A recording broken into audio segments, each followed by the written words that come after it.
Hi friends, ఈరోజు మన వీడియోలో చేయబోయేది చాలా ట్రెడిషనల్ కూర. అదేమిటంటే అరటి పువ్వు మెంతుల కూర. ఇది ట్రెడిషనలే కాదు, హెల్త్కి కూడా చాలా మంచిది. ఎందుకంటే అరటి పువ్వు మెంతులు రెండు హెల్త్కి చాలా మంచివి కదా. ఈ రెండింటి కాంబినేషన్ కూర భలే ఉంటుంది. అది ఎలా చేయాలో చూద్దాము. అరటి పువ్వుని నెలకి ఒక్కసారైనా తినాలి అంటారు, ఆరోగ్యానికి చాలా మంచిదని. మరి ఇప్పుడు ఇది ఎలా చేయాలో చూద్దాము. ముందు అరటి పువ్వుని ఎలా ఒలవాలి, ఎలా శుభ్రం చేయాలనేది చూద్దాము. అరటి పువ్వు ఎలా ఒలుచుకోవాలో చూద్దాము. అరటి పువ్వుకి ఇలా పొరలు పొరలుగా ఉంటుంది. ఈ పొరలు తీసేస్తే ఈ మధ్యలో ఉంటుంది, ఈ కూసాల్లాగా ఉన్నాయి కదా, ఇవి ఒలుచుకొని పెట్టుకోవాలన్నీ. అలాగే ఒక్కొక్క పొర మెల్లగా తీసుకోవాలి. ఇలా ప్రతి పొరకి మధ్యలో ఉంటుంది. ఇలాగ ఇవన్నీ ఒలుచుకోవాలి. పువ్వంతా ఒలిచేసిన తర్వాత ఇగో చూసారుగా అన్ని విడిగా పెట్టాను. లోపల ఇలా మొగ్గలాగా ఉంటుంది, ఇది లేతగా ఉంటుంది. ఇంకా దీన్ని ఒలవడానికి కూడా రాదు. దీన్ని ఇలాగే డైరెక్ట్గా తరిగేసుకోవచ్చు. ఇది ఉట్టిగా కూడా తింటే చాలా బాగుంటుంది. కొంచెం వగరు ఉంటుంది కానీ చాలా బాగుంటుంది, హెల్త్కి కూడా చాలా మంచిది. ఇది ఇలా ఒలుచుకున్న పువ్వుని శుభ్రం చేసుకోవాలి. ఇప్పుడు క్లీన్ చేసి తరుక్కోవాలి. ఇలాంటివన్నీ లేతగా ఉన్నాయి కదా, ఇవైతే పర్వాలేదు. ఇలా కొంచెం పెద్దగా ఉన్న వాటిల్లో ఒక కాడలాగా ఉంటుంది. ఫస్ట్ పువ్వుని ఇలా అంటే విడిపోతుంది పైన. ఇలా విడిన తర్వాత ఒక్కొక్కటి తీసుకొని ఇందులో ఇలాగ కాడలాగా ఉంటుంది. ఇలా పైన బుడిపో ఉంటుంది, ఇదేమో కాడలాగా ఉంటుంది. ఇవి తీసేయాలి ప్రతి దానికిను. ఇక పొర కూడా ఉంటుంది, దీనికి పొర లేదు. ఈ కాడతో పాటు పొరని చెప్పాను కదా, ఇగో ఇలా పొర వస్తుంది. ఈ పొర తీసేయాలి. ఈ పొరను ఈ కాడ తినకూడదు. ఇలా క్లీన్ చేసుకున్న అరటి పువ్వుని ఇప్పుడు సన్నగా తరగాలి. తరిగే ముందు చేతికి కొంచెం నూనె రాసుకోవాలి, లేకపోతే చెయ్యి నల్లగా అయిపోతుంది అరటి పువ్వు తరిగినప్పుడు. ఇలా నూనె రాసుకొని ఈ తరిగిన తర్వాత కూడాను మనం పల్చటి మజ్జిగలో కొద్దిగా పసుపు వేసి, ఆ నీళ్ళల్లో కొంచెం మజ్జిగ వేసి అందులో పసుపు కూడా వేసి ఈ తరిగిన ముక్కలు అందులో వేయాలి. ఇప్పుడు ఇది సన్నగా తరుకుంది. ఇలా దొంతల్లాగా పెట్టుకొని సన్నగా తరగాలి. ఇలా గట్టిగా పట్టుకొని ఇలా కొంచెం కొంచెం తరిగితే సన్నగా వస్తుంది.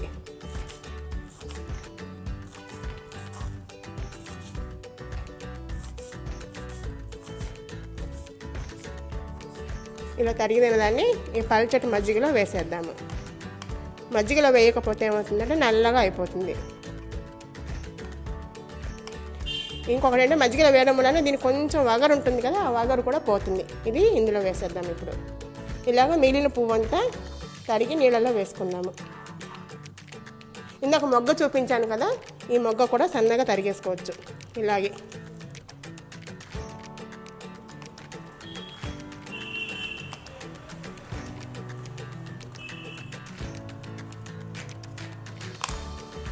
ఇలాగ మొత్తం పువ్వంతా తరిగేసుకుందాము.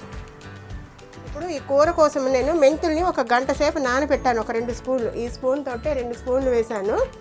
ఒక గంట సేపు నానబెట్టాను. నానబెట్టకపోయినా పర్వాలేదు, కానీ నానితే బాగా ఉడుకుతుందని నానబెట్టాను. ఇప్పుడు దీన్ని ఒక గిన్నెలో వేసుకోవాలి.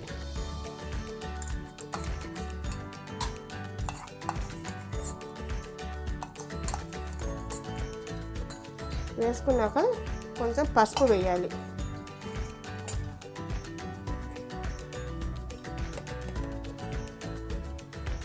పసుపు వేసి దీనిపైన మనం తరిగిన అరటి పువ్వు ముక్కలు వేసుకోవాలి.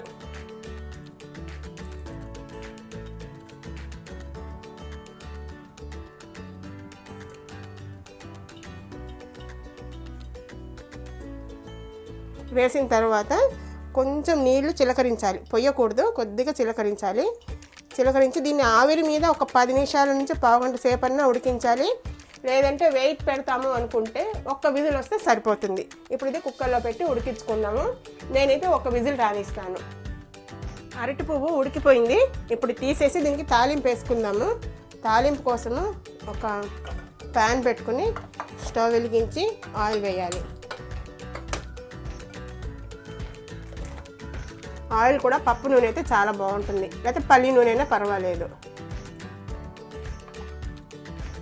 నూనె వేడెక్కింది. ఇప్పుడు తాలింపు కోసము ఏమేమి వేయాలంటే సన్నగా తరిగిన అల్లం ముక్కలు, పచ్చిమిరపకాయ ముక్కలు, ఒక ఎండుమిరపకాయ, ఒక పచ్చిమిరపకాయ, ఒక ఎండుమిరపకాయ వేసాను. అలాగే మినపప్పు, శనగపప్పు, ఆవాలు, జీలకర్ర, ఇవన్నీ ఇందులో వేసేద్దాం. అలాగే కొద్దిగా కరివేపాకు. ఈ పప్పులు కొంచెం ఎర్రగా అయ్యే వరకు వేయించుకోవాలి. పప్పులు కొంచెం ఎర్రగా అయిన తర్వాత ఒక 1/2 స్పూను చింతపండు పేస్ట్ వేయాలి.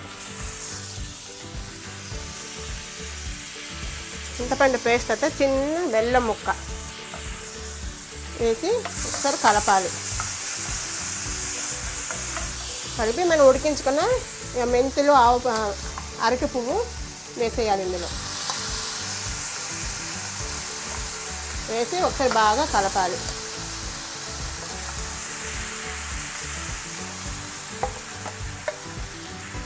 ఇప్పుడు కొంచెం ఉప్పు వేయాలి. మనం ఇది ఉడికించేటప్పుడు ఉప్పు వేయలేదు కదా, ఇప్పుడు సరిపడినంత ఉప్పు వేయాలి. ఇది ఉప్పు ఎక్కువ పట్టదు, చూసుకుని జాగ్రత్తగా వేసుకోవాలి.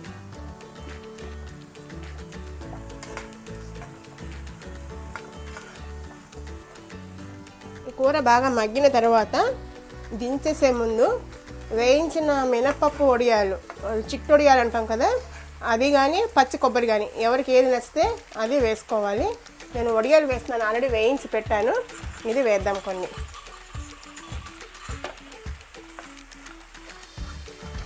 వేసి ఒకసారి కలిపేసి మూత పెట్టేస్తే ఆ వేడికి అది కొంచెం మగ్గుతుంది. అంతే. ఇప్పుడు మనం మూత పెట్టేసి స్టవ్ కట్టేద్దాము. కూర అయిపోయినట్టే. ఇప్పుడు